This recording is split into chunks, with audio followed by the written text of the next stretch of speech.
The man known to history as King George II of Britain and Ireland was born on the 10th of November 1683 in Herrenhausen Palace in the city of Hanover in northern Germany. At the time, Hanover was one of the more significant of the many states of varying sizes into which Germany was divided in early modern times. His father was Georg Ludwig, the ruler of Hanover. He would become the Prince Elector of Hanover in 1692, when his official title was elevated, within the Holy Roman Empire, the loose political organization which covered Germany at the time. He would also become King George I of Britain and Ireland many years later in 1714. George's mother was Sophia Dorothea of Celle, daughter of the Duke of Brunswick-Lüneburg, George William. She had married slightly less than 12 months before her son's birth, and he was their first child. They would have only one other child, a daughter, named Sophia Dorothea after her mother, and born 4 years after George. George's early life was overshadowed by the difficulties in his parents' marriage. This was never a good one, and it took a more sinister turn when George was a child of 10 and 11. George Ludwig and Sophia Dorothea had been largely living apart for some time by then. The discovery that she was engaged in an affair with a Swedish count by the name of Philip Christoph von Königsmarck prompted a response which saw Sophia effectively placed under a form of house arrest in Celle in 1694 that lasted for over 30 years down to her death in 1726. George would never see his mother again after she was sent away, and his attachment to her memory was at least partly the cause of some of the difficulties in the relationship between him and his father in future years. After his mother's banishment, George was principally raised in the household of his paternal grandparents. He was tutored by numerous individuals, amongst whom Johann Hilmar Holstein was prominent as his languages tutor. George grew up to be able to speak German, French, English, and Italian, as well as having some Latin. His primary interest lay in history and military studies, and George was not shy of going into battle himself, as we will see. On the 2nd of September 1705, George married Caroline, a daughter of Johann Friedrich, the Margrave of Brandenburg-Ansbach, in eastern Germany. This came after unsuccessful attempts to negotiate a marriage alliance with the Swedes through a union of George with Hedvig Sophia, a daughter of King Charles XI of Sweden. George and Caroline were virtually the same age, she being only 8 months older than George. Children soon followed. The eldest, who would be George's heir for much of the next half a century, was a boy named Frederick, born in January 1707. He was the first of 8 children. 5 girls named Anne, Amelia, Caroline, Mary and Louisa would follow between 1709 and 1724. The couple had 2 further sons, George William, born in 1717, and William August, born in 1721. Most lived long lives, though George William died in infancy and Caroline suffered at least 2 miscarriages and a stillbirth. The marriage was a strange one by modern standards, albeit not entirely unusual for the time.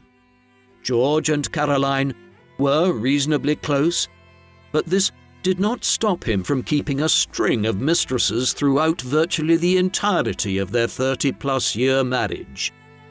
On the other hand, George consistently demonstrated his trust in his wife in the late 1720s and early 1730s when he appointed her as his representative when he left England on official duties. George was naturalized as an English citizen and made a member of one of the most important knightly orders there, the Order of the Garter, in the summer of 1706, as well as being given the title of Duke of Cambridge in the peerage there a few months later. This was all part of the expected succession of the Hanoverians to the British throne in years to come. He was also involved in the War of the Spanish Succession with the British. The conflict had broken out in 1701 over a dispute as to who should succeed to the Spanish throne after the direct line of the Spanish Habsburgs died out, with both France and Austria putting forth a candidate. The disagreement soon spawned a Europe-wide war. The Prince-Electorate of Hanover sided with Austria, as the Austrian Habsburgs were virtually the hereditary heads of the Holy Roman Empire by then, yet the Hanoverians tried to limit their involvement as much as possible in practice. The same was not true of George. An enthusiastic military campaigner, he fought on the British and Austrian side at the very important Battle of Oudenarde in the Spanish Netherlands, west of Brussels, on the 11th of July 1708, against the French. Here he showed considerable bravery, having a horse shot out from underneath him during the fighting, where others of his status might simply have watched from the rear. Soon George's fate would lie more in England than in Germany. For many years it had been clear that a succession issue was brewing in England. It was this which had resulted in George being made Duke of Cambridge in 1706. Queen Anne was the last direct member of the House of Stuart who could plausibly sit on the throne in Britain, her half-brother being a Roman Catholic in exile and disbarred from succeeding owing to his religion. Consequently, George's father was the likeliest successor by right of George's grandmother being the granddaughter of King James I, who had ruled England between 1603 and 1625. With Anne having suffered an appalling series of stillbirths and failed pregnancies, and the 5 live-born children she gave birth to having generally died before the age of 2, she had no children of her own left to succeed her after 1700. Therefore, when she died on the 1st of August 1714, it was evident that George's father would succeed as King George I of Britain and Ireland. One day, George would succeed him as George II if he lived that long. With that in mind, the Hanoverians prepared to head for England. It was a peculiar scenario. The new king only had a very bare grasp of English. The first years of George's time in England were difficult ones in some respects.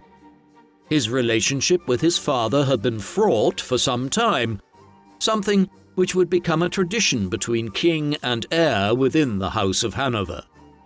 It only worsened in the years from 1714 onwards in his position as Prince of Wales, the formal title he held as heir to the British throne.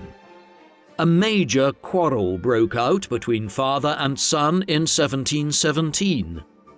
This had been brewing for some time and was in part owing to the relative popularity of George in contrast to his father, who was deemed aloof by his new subjects, preferring a slimmed-down court and his own company to a more colourful court. The incident which sparked a full rift was the christening of George's ill-fated son, George William, who would die after just 3 months. The king insisted on the Duke of Newcastle being appointed as the child's godfather, something to which George objected. An argument ensued during the ceremony, in the course of which Newcastle mistakenly thought George was challenging him to a duel.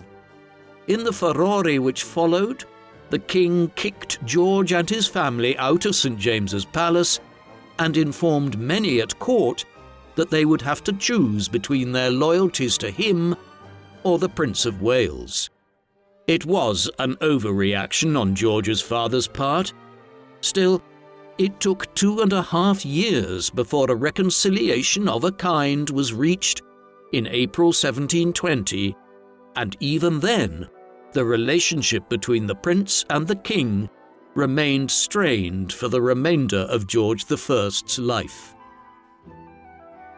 George I died on the 11th of June 1727 while travelling from the Low Countries to northern Germany during one of his frequent visits to Hanover. A sign that he had never fully acclimatized to being ruler of Britain was seen in the fact that he was buried in Hanover 3.5 weeks later, not in England. A strange development which quickly followed concerned the late king's will. It was presented at a council meeting shortly after news of his death arrived at London. There, George II duly pocketed it, and it was never seen again. Other copies had been left on the continent, but could not be easily located at the time. Historians have since determined that it probably contained a clause whereby once Prince Frederick, George's eldest son and the new Prince of Wales, died, the Hanoverian territories would be divided, with one heir staying as King of Britain and Ireland, and the Prince Electorate of Hanover passing to another branch of the family.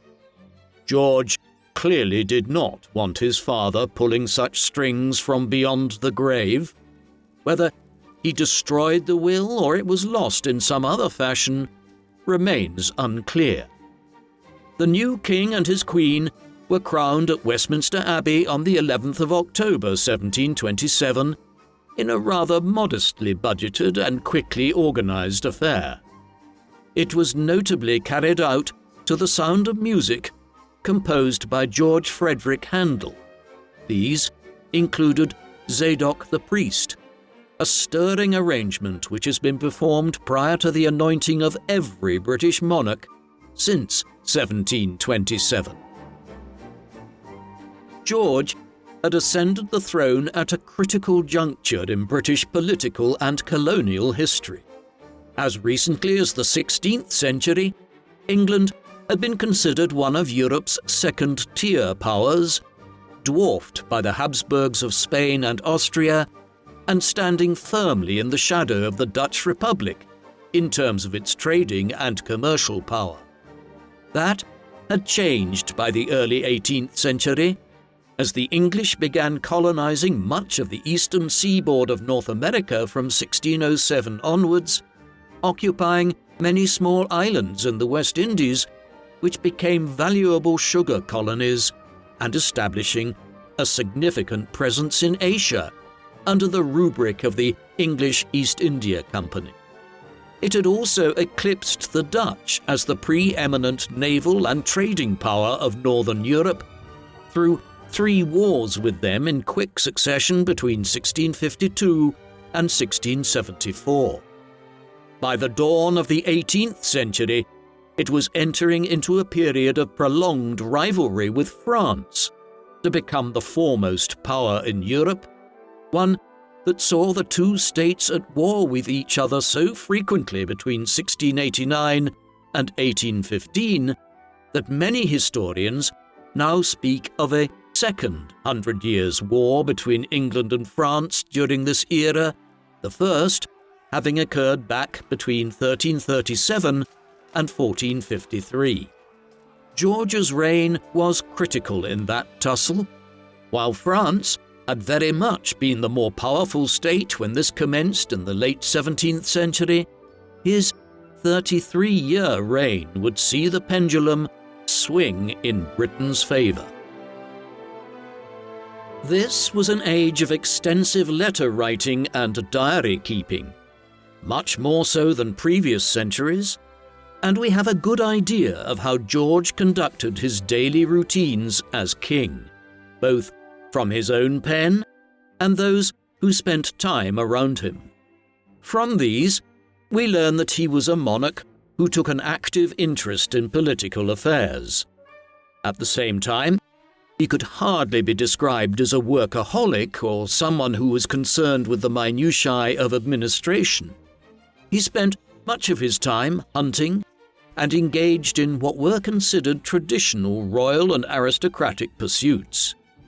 The hours of the day that he did meet senior figures within the government, notably Robert Walpole, considered the first Prime Minister of Britain and the longest serving, saw him take a keen interest in foreign affairs.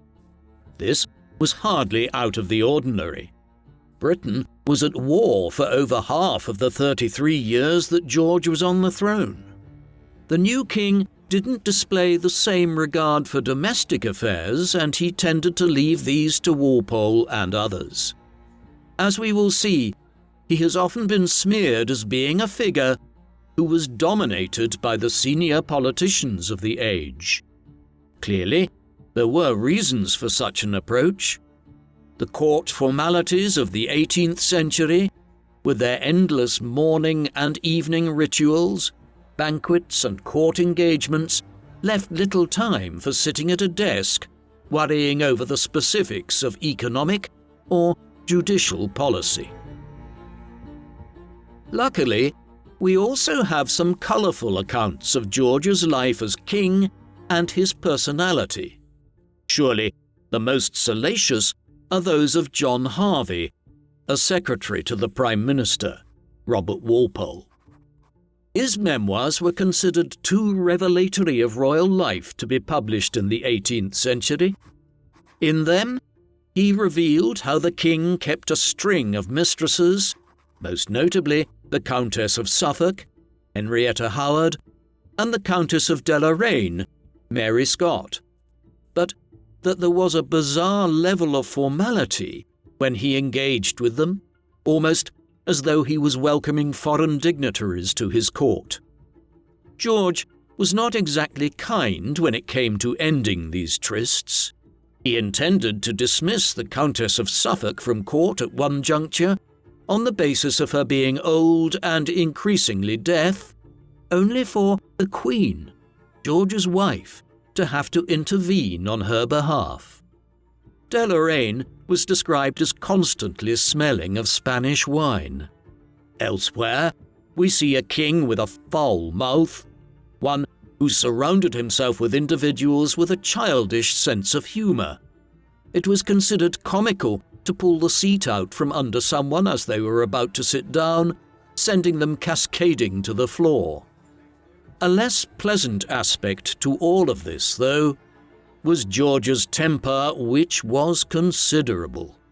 He was regularly seen throwing off his wig and kicking it about the royal apartments while swearing intensely, or sulking and refusing to engage with people who had committed minor infractions. This was the man who became king in 1727. By the 18th century, the monarchs of Britain were no longer as powerful as most other European monarchs. Through a series of constitutional changes and wars stretching back to the Magna Carta of 1215 and forward to the Glorious Revolution of 1688, Britain had become a constitutional monarchy. Kings and queens still had considerable power in the 18th century, but Parliament was the preeminent authority in the country and managed political affairs on a day-to-day basis. Where George did have a role to play was in deciding on senior ministerial positions and trying to balance the often competing interests of the two major political parties, the conservative Tories and the more liberal Whigs. Robert Walpole, who is generally deemed to have been Britain's first Prime Minister, was already in office when George became king, and he did not change that arrangement, with Walpole remaining in post until 1742. Charles Viscount Townshend, a brother-in-law of Walpole's, was a close ally as leader of the House of Lords, though he stepped down in 1730. As both men were long-standing leaders of the Whigs, George's reign, at least in the first half of it, has been viewed as being dominated by the more liberal-leaning party. This had a particular impact on religious affairs during George's reign, as one of the cornerstones of Whig liberalism was a tolerance for most strands of Protestantism, whereas the Tories at this time argued for a narrower adherence to the Anglicanism of the Church of England. The years of Walpole's ministry during George's reign were relatively peaceful ones until late on in it. A short war was fought with Spain between 1727 and 1729. This was largely ignited by the Spanish in the final months of George I's reign, as they initiated a siege of the Rock of Gibraltar, a possession in the southern tip of Spain which had been lost to the British at the end of the War of the Spanish Succession a decade and a half earlier. After limited clashes and naval action in the Caribbean, the war petered out in 1729 without achieving much.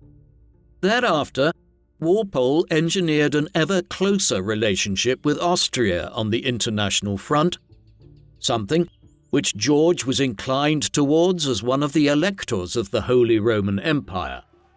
Despite the King and Queen's tendency towards intervention, Walpole also kept Britain out of the short-lived War of the Polish Succession in the mid-1730s.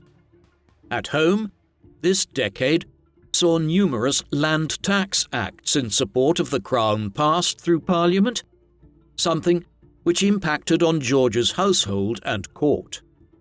Beyond this, there was little marquee legislation passed during this era. Instead, a perusal of the statutes of the Parliament of Great Britain highlights the emergence of a modern Parliament, one which was concerned with rather routine issues of government. Everything from the regulation of the sale of hats to the cutting of hedges on the sides of the king's highways was legislated for. A growing problem in these years was one that George had experienced before. However, previously, he had been on the other side of it. This concerned his relationship with his own heir, his eldest son Frederick.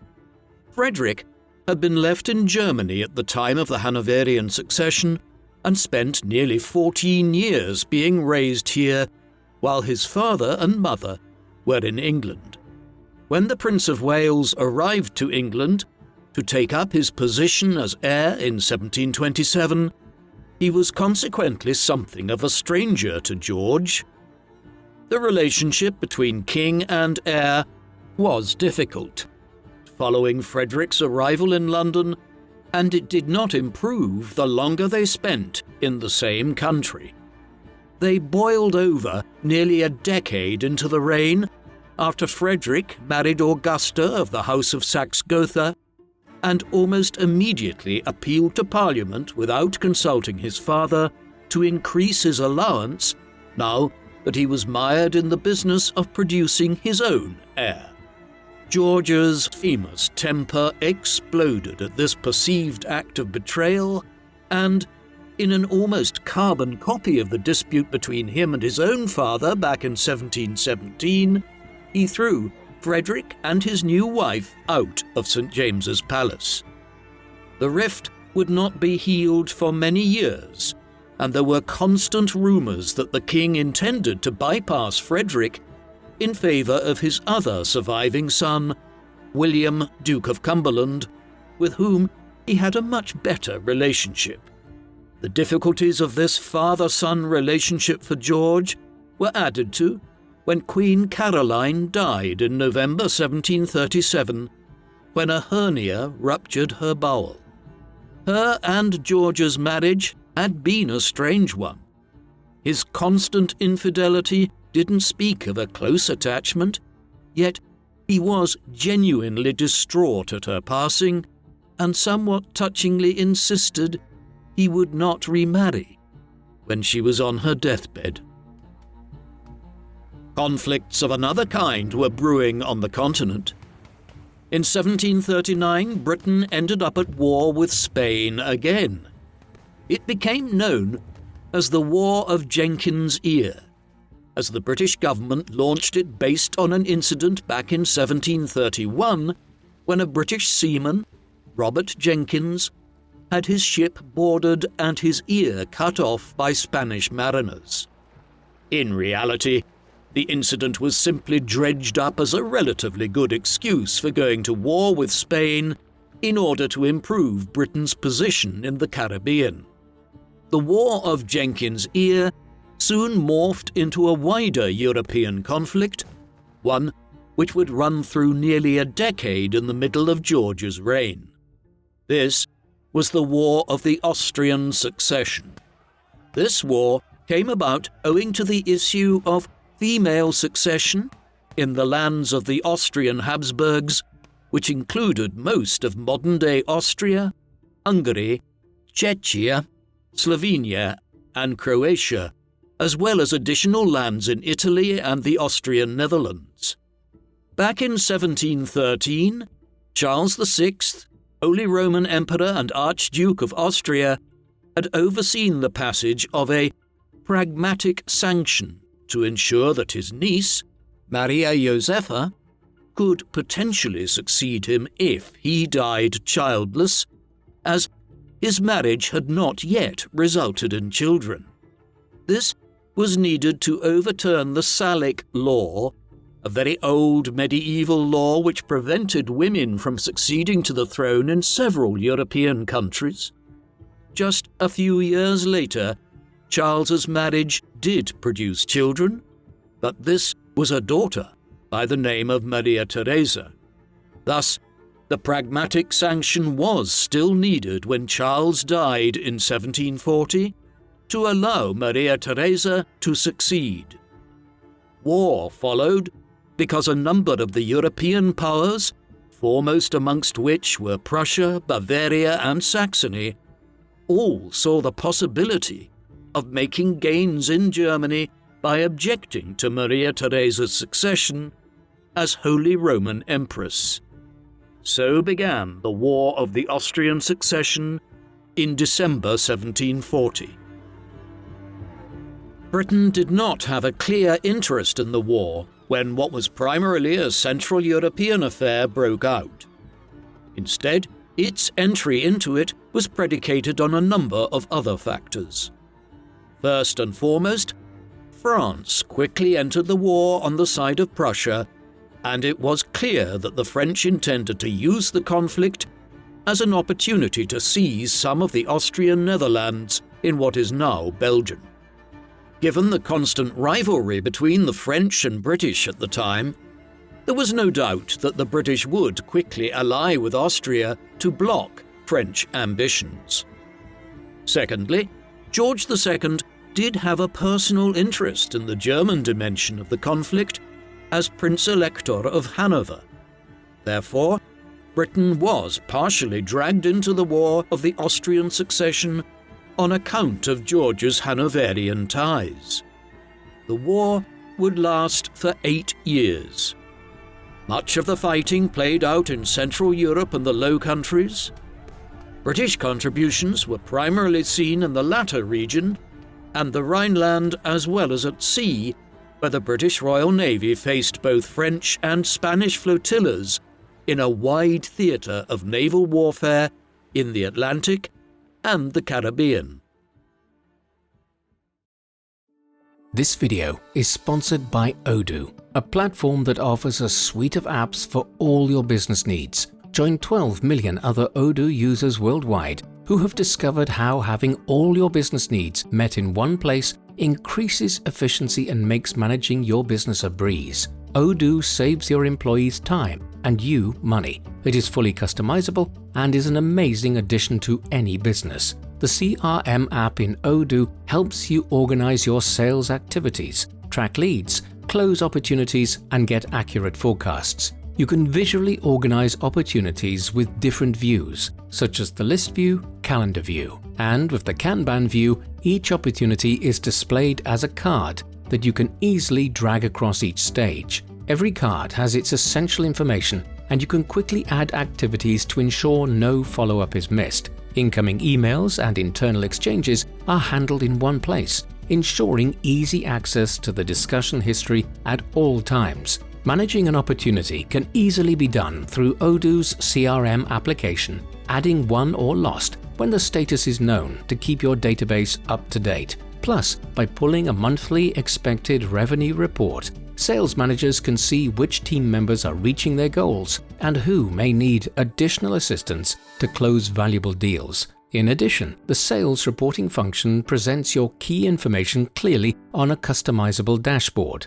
Be one of the ever-increasing numbers of people who grow their business with Odoo. Just click the link in the description and boost your sales with Odoo's CRM. The first app is completely free for life with unlimited hosting and support.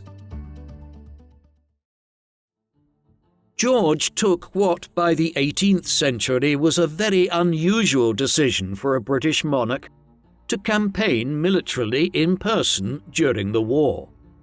In the summer of 1743, at nearly 60 years of age, he headed for the continent to take personal command of the British army there, one which was seeking to make a breakthrough in association with the Austrians against the French in the Rhineland. Hence followed the Battle of Dettingen near Mainz on the 27th of June 1743. Here, a joint British and Austrian force of over 30,000 faced a substantially numerically inferior French army of not much more than 20,000 men.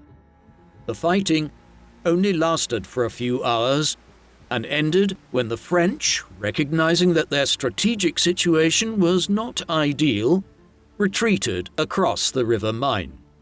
The majority of the casualties that they suffered occurred because one of the bridges that they used to traverse the river collapsed. Dettingen had little strategic bearing on the wider course of the war, yet George earned a lot of respect back home for campaigning in person. It was the last time that a reigning British monarch would campaign militarily in this way. By the time the Battle of Dettingen was fought, the War of the Austrian Succession had descended into something of a stalemate. Facing the combined forces of Austria and Britain, the French could not make a major breakthrough in the Netherlands or the Rhineland, and the conflict in Central Europe had become a to and fro affair. Several more years of conflict followed before both sides reached the realization that their treasuries could not tolerate the financial cost of such pointless warfare. The British and French were already engaging in peace talks by 1746. However, it took until October 1748 before the Treaty of Aix-la-Chapelle was agreed to by all parties. The delay was owing to Austrian unwillingness to meet the Prussian demand that it cede the province of Silesia around the modern-day junction of Germany, Poland, and Czechia to Prussia. This was a very valuable province, one with extensive coal and mineral mines, and the Austrians were reluctant to relinquish it. Eventually, the British convinced them that this was the only way to end the war and ensure European-wide recognition of Maria Theresa's position as Archduchess of Austria and Holy Roman Empress. The Austrians relented, but the implications were significant, effectively sundering the long-standing Anglo-Austrian alliance that had existed in one form or another since the late 1680s. When another European war broke out, the Austrians and British would be on different sides. The War of the Austrian Succession might have started as a Central European issue. Nevertheless, it had colonial implications, especially the clash within it between the British and Spanish. A huge part of this was connected to the growing dominance of the slave trade by the British. Curiously, the age of the Enlightenment in Europe, when the abolitionist movement emerged, was also the era when the transatlantic slave trade was at its very worst. Britain was central to it, and ports like Liverpool and Bristol benefited enormously from the trade in human beings between 1700 and 1800. There is no avoiding George's role in this. He was the governor of the South Sea Company between 1727 and 1760, a monopoly that controlled much of Britain's slave trade, as his father had been before him, and as George III would be until the slave trade was abolished by the British Parliament in 1807. During the period he was governor, tens of thousands of slaves were trafficked across the Atlantic by the South Sea Company. George also expressed views which indicated his support for the slave trade, and he himself owned slaves on plantations in the West Indies that the Crown had a stake in. In the midst of the War of the Austrian Succession, the House of Hanover faced the gravest threat to it in Britain from the Jacobite cause that had yet been seen. The Jacobites were the supporters of the line of King James II, Jacobus being the Latin for James. That monarch had been deposed in England back in 1688 on the grounds of being a Roman Catholic.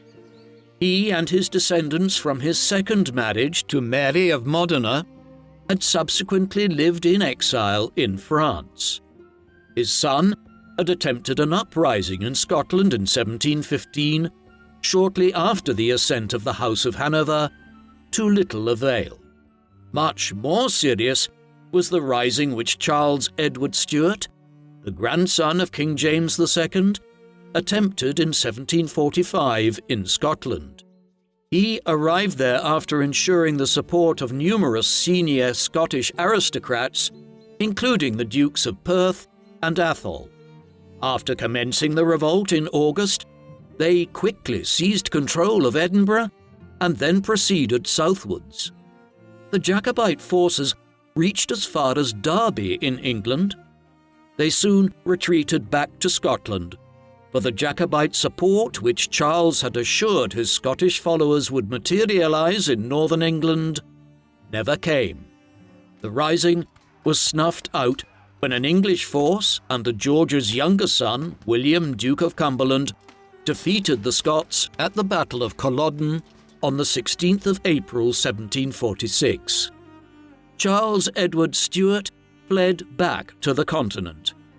He would live for over 40 years after this, only dying in Rome in 1788. He never gave up on his hopes of leading a fresh expedition to Britain, though, in reality, the Jacobite cause never threatened the House of Hanover again after the Jacobite Rising of 1745. The years following the end of the War of the Austrian Succession were dominated by a succession crisis in England. While George had partially reconciled with Frederick in the course of the mid-1740s, this was merely a public formality, and as late as 1748, he was heard to proclaim his disdain for his heir. Nevertheless, Frederick would not succeed him. On the 31st of March 1751, he died suddenly while playing cricket on the lawns of Leicester House in London after being hit by a ball. It used to be believed that the blow had resulted in a lung abscess. Recent studies have conversely conjectured that his death was the product of a pulmonary embolism, the blockage of an artery leading into the lungs. Frederick's untimely passing cast open the issue of the succession, with some speculating that this now made the likelihood of the Duke of Cumberland succeeding George as his younger son a possibility once again. The king, though, was happy to allow Frederick's eldest son from his marriage, Prince George, a 12-year-old at the time of his father's death in 1751, to become his heir in line with the natural order of succession. George, it should be remembered, ruled territories beyond Britain. He showed virtually zero interest in Ireland and never visited the country. Regardless, or perhaps because of this, he was esteemed there to a greater degree than many other British monarchs. This was because the country had done relatively well economically during his reign, as the port cities and towns benefited from extensive Atlantic trade as a stopping-off point in voyages between Britain and the 13 colonies in North America, while Dublin had emerged as one of Europe's great capitals. A sign of this was seen when a very large equestrian statue of George was raised on the Grand Parade in the city of Cork, following his death at the corporation's own expense. On the continent, George did not have anywhere near the affinity for Hanover that his father had before him. George I had spent large parts of his reign as King of Great Britain and Ireland in Germany, visiting Hanover whenever business in England allowed. George II was a much less frequent visitor to his homeland, though he did occasionally return there, the last such visit being in 1755. Hanover was always a factor in his management of Britain's foreign policy as well, much to the annoyance of many senior politicians at Whitehall in the 1730s, 1740s, and 1750s. The politics of the middle and later stages of George's reign were less consistent than the first decade and a half of it, when Walpole had provided stability. Henry Pelham served as Prime Minister for over a decade, from 1743 to 1754. In spite of this, the administration was much more fragmented, with John Carteret, 2nd Baron Carteret, being the real power in Parliament early on, and others, such as Lord Bath, holding considerable authority in the years thereafter. A perennially rising figure at this time was William Pitt the Elder, who successively acquired positions as Paymaster of the Forces and eventually became leader of the House of Commons towards the end of George's reign.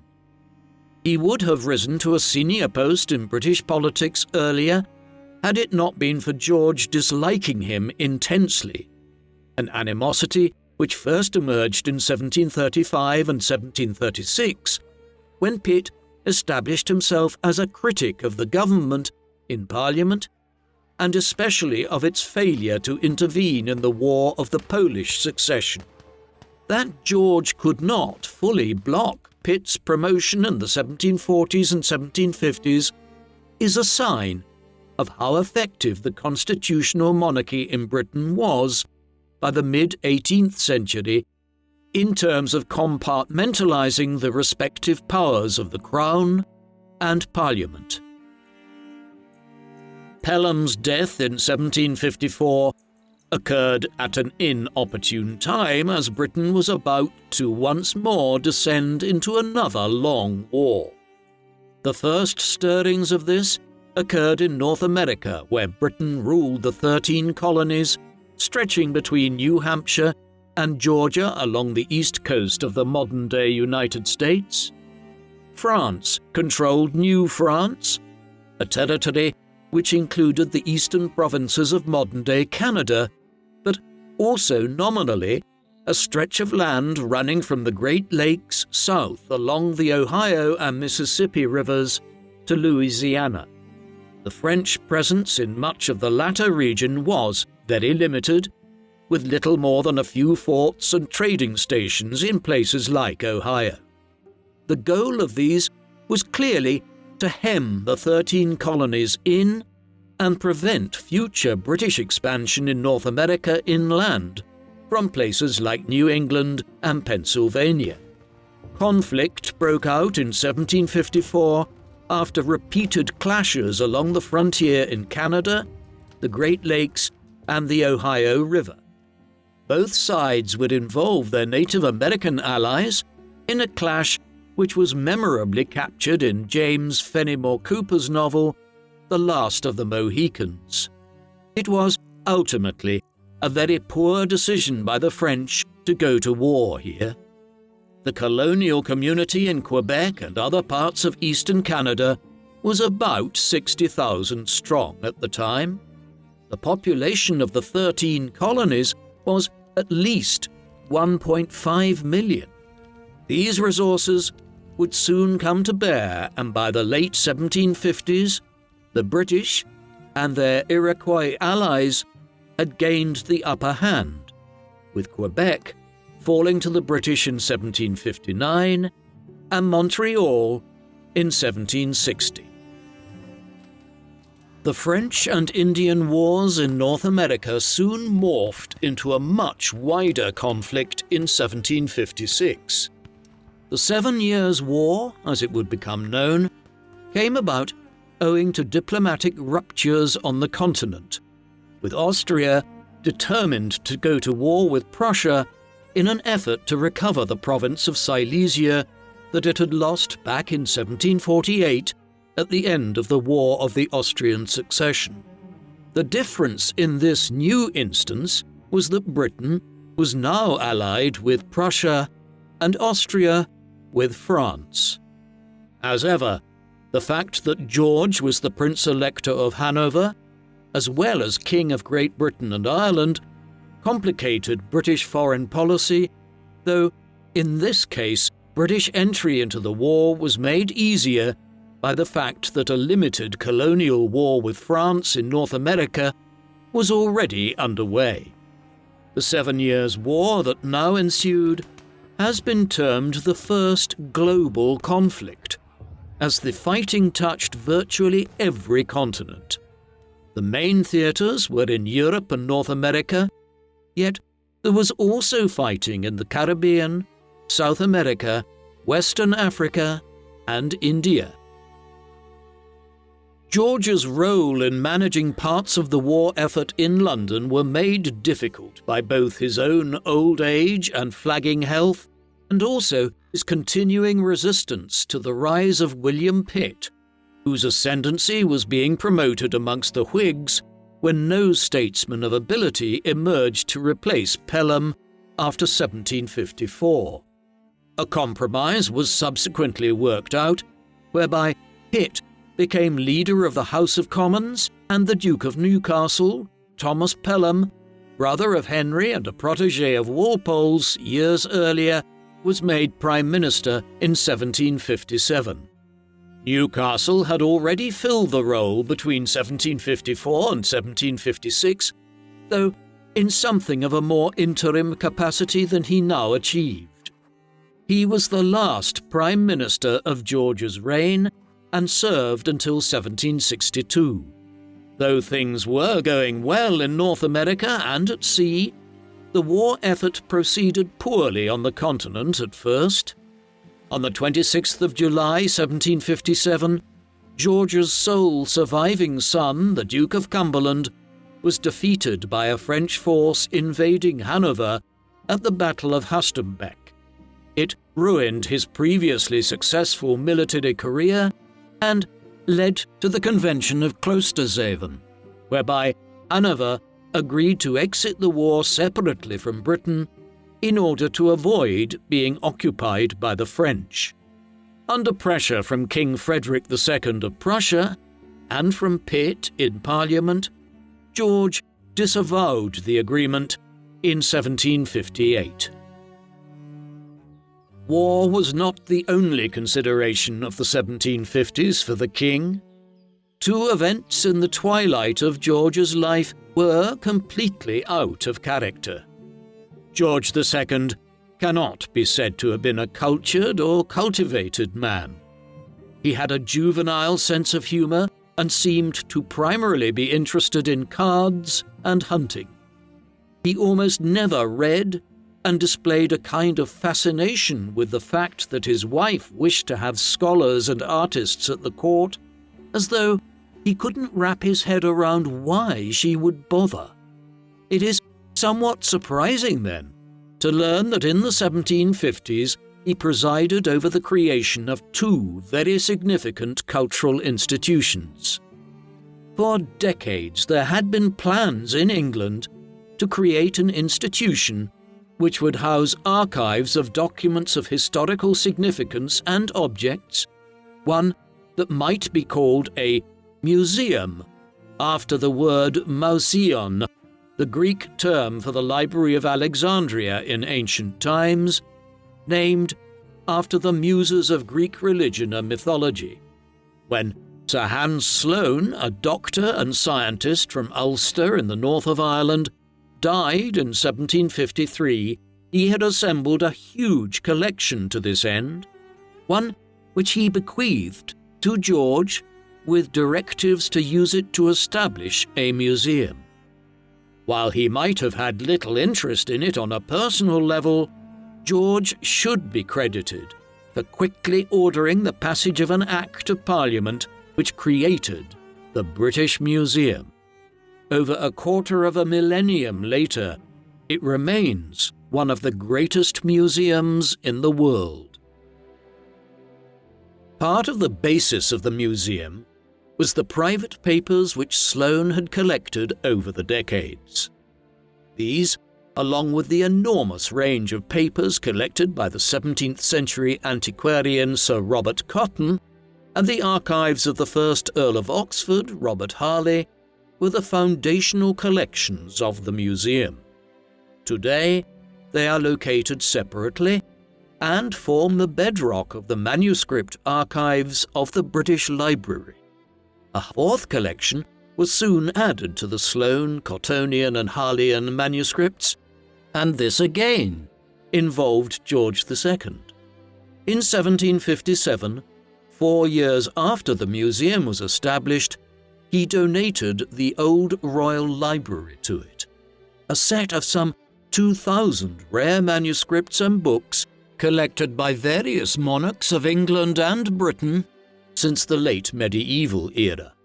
Some of these are highly valuable ancient texts, illuminated manuscripts, and early printed books.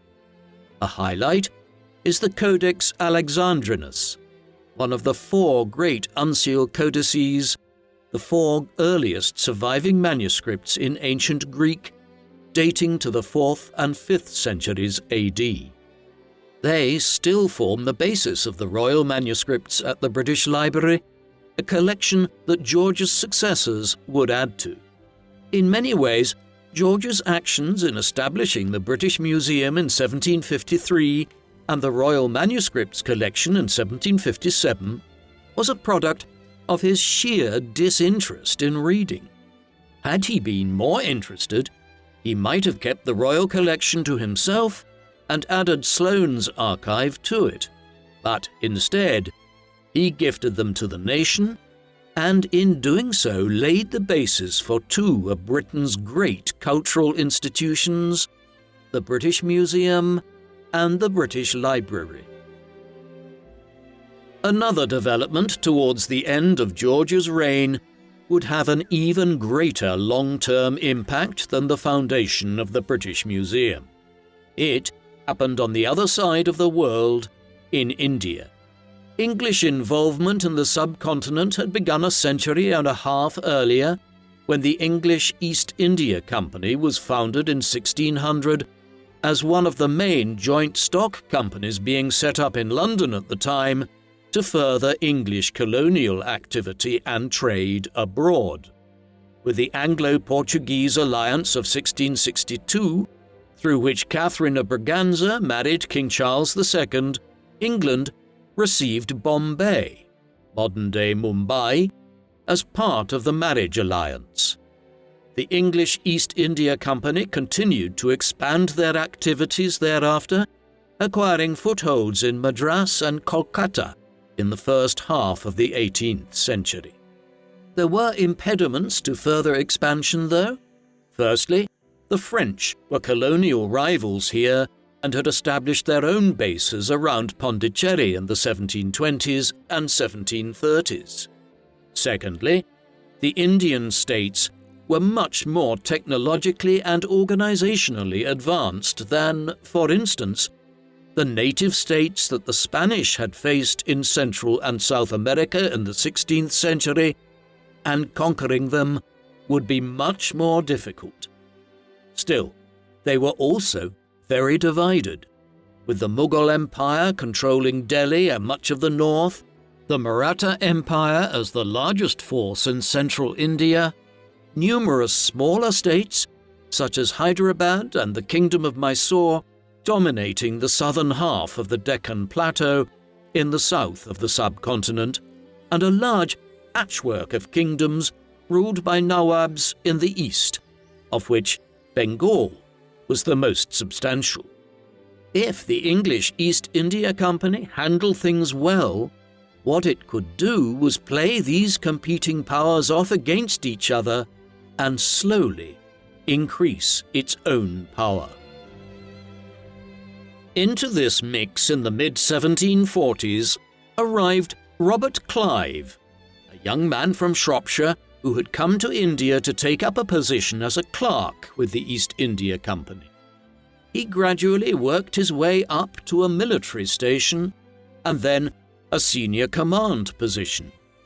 Ironically, it was the wars back in Europe which accelerated English expansion in India over the next several years, as French efforts to undermine the East India Company's position forced the company to employ ever greater resources. There were clashes here between the British and French and their respective native allies in the 1740s and early 1750s, but it was really with the full outbreak of the 7 Years' War in 1756 that the fighting intensified. This culminated in the Battle of Plassey on the 23rd of June 1757, about 150 kilometers north of Kolkata. The battle was far from conclusive in terms of losses. However, it established the strategic and technological superiority of the English over the Indians, as Clive, with approximately 750 men and 2,000 native allies, managed to force a Bengali army of some 50,000 men to retreat after an intense cannon barrage. In the aftermath, Clive consolidated the company's hold over the Bengal region, vastly expanding English influence in India in the process. When news of the victory at Plassey arrived to England, which would have taken a considerable amount of time in an age when sea travel around southern Africa was still the swiftest means of delivering such news, it would have been greeted with great enthusiasm amongst the shareholders of the English East India Company in London. We don't know much of what George II thought about it, something which might have been revealed had more of the king's private papers survived. Most of them were destroyed after his lifetime, owing to poor rules concerning the preservation of state papers at the time. What we do know is that Plassey was just the beginning of a period of rapid English expansion in India. In the years that followed, the company moved further inland to consolidate its control of the region between Kolkata and Allahabad, while effectively removing the French from the scene and replacing them as the preeminent power along the Coromandel coast in the southeast of the subcontinent. Wars followed intermittently with the Marathas, the foremost power opposing company expansion. These would culminate in the capture of Delhi in 1803, although by then much of the rest of India was already under English control. The British Raj would only come into existence in 1858 after company rule had resulted in a vast mutiny across India the previous year, and the government had to take more direct control over the administration of the region. But the roots of British rule here were sown in the final years of the reign of George II. The final years of George's reign were inevitably taken up with the war with France. After an initial series of reverses and stalemates, things improved from 1758 onwards. Successful naval raids were launched on the French coast. These were not strategically significant in and of themselves, but they forced the French to allocate resources to defending various parts of northern and western France that could have been used to greater effect elsewhere. Further raids in Western Africa captured a number of French forts around modern-day Senegal. The most important development by some distance was the capture in April 1759 of the island of Guadeloupe in the Caribbean. This French sugar colony might have been small in geographical terms. However, it was so economically valuable that when the French were forced to decide between ceding it or Canada during the peace talks at the end of the war, they chose to keep Guadeloupe and relinquished Canada to the British.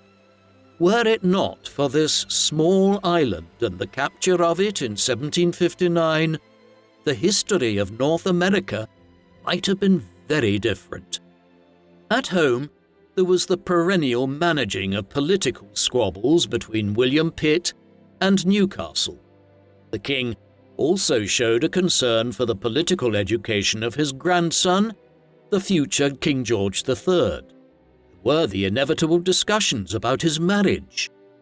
The prince was enamored with Sarah Lennox, a sister of the Duke of Richmond, but he was quietly dissuaded from a relationship with her on the basis that he needed to marry someone from one of Europe's great royal or aristocratic houses for diplomatic reasons. Eventually, he would marry Princess Charlotte of Mecklenburg-Strelitz, a union which would become one of the happier ones in British royal history, though this did not occur until after George II himself had passed. By the late 1750s, George was in increasingly poor health. He was, after all, into his mid-70s, and this was quite an old age in the 18th century. It was taking its toll. The king was largely deaf and had lost the sight in one of his eyes. On the other hand, he was not suffering from any clear illness that indicated he would soon die. Instead, the end, when it came, was sudden. On the morning of the 25th of October 1760, he arose to drink his morning hot chocolate in his chambers at Kensington Palace, and then retired to his close stool. On the way back to his writing desk, a loud crash was heard, and when his valets reached the source of the noise, he was found collapsed on the floor. They managed to help him into his bed, where he died not long after from what is understood to have been an aortic dissection, where blood begins to breach the walls of the aorta. He was 76 years of age, though, owing to the divergences between the new-style Gregorian calendar in Hanover, where George was born in 1683, and the continuing adherence to the old-style Julian calendar in Britain until 1752, George was viewed as having recently turned 77 by some in England at the time. His funeral was held at Westminster Abbey on the 11th of November, and he was buried under the central aisle of Lady Chapel. In spite of his unfaithfulness to her, he left instructions for his marble coffin to be placed directly next to Queen Caroline's, with the sides of each removed so that their ashes could intermingle in death.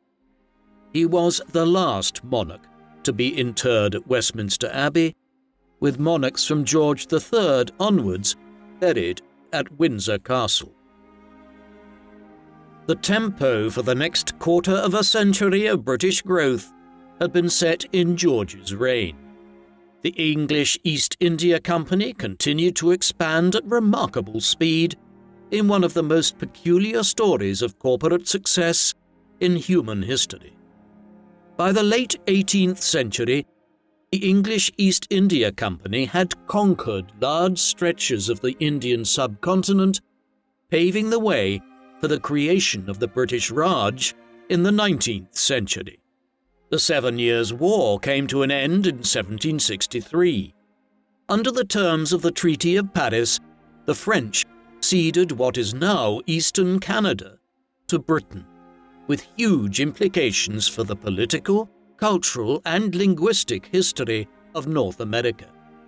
Elsewhere, however, some problems had been bequeathed to his grandson George III, who would reign as king for 60 years, albeit for much of which he was incapacitated owing to serious illness. In particular, the Crown had failed to prepare in any fashion for how it might reward the colonial community of the 13 colonies for their service in fighting the French and their native allies from 1754 onwards. Within 15 years of George's death, they would be at war with the Crown government, and a year later they issued a Declaration of Independence through which they proclaimed the birth of a United States of America. The 13 colonies were lost under George III's watch, but things like this don't happen in a historical vacuum. Much of the roots of what went wrong in the colonies lie in the earlier reign of his grandfather. For a very long time, George II was viewed poorly by historians and the British public at large. Much of this was based on the belated publication of the memoirs of Walpole's secretary, John Harvey, in 1848. These painted the monarch in a less than flattering light, the very reason why they did not appear in print for nearly 90 years after George's passing. Here, a picture of a boorish and unimaginative monarch who was prone to violent tempers and whose swearing was frequent was presented, compounded by his lack of interest in high culture and his maintenance of many mistresses at court. However, in recent decades, his reputation has been somewhat rehabilitated. Emphasis has been placed on his balancing of political factions during his extended reign and the manner in which the conflicts of the period left Britain in a much better position, within the Second 100 Years' War being fought with France, although it would be a few years after George's death that the Treaty of Paris of 1763 confirmed this. His reign was also a formative one in the history of the British Raj, with the 1750s setting off a chain of events which have left an indelible mark on a subcontinent that is home to 1 out of every 6 human beings today. George was a flawed monarch and an even more flawed person, but he was not one of England or Britain's worst. What do you think of King George II? Was he one of England's more underappreciated monarchs, whose personal failings have overshadowed a period of sound kingship as Britain began to emerge as a global power? Please let us know in the comment section. And in the meantime, thank you very much for watching.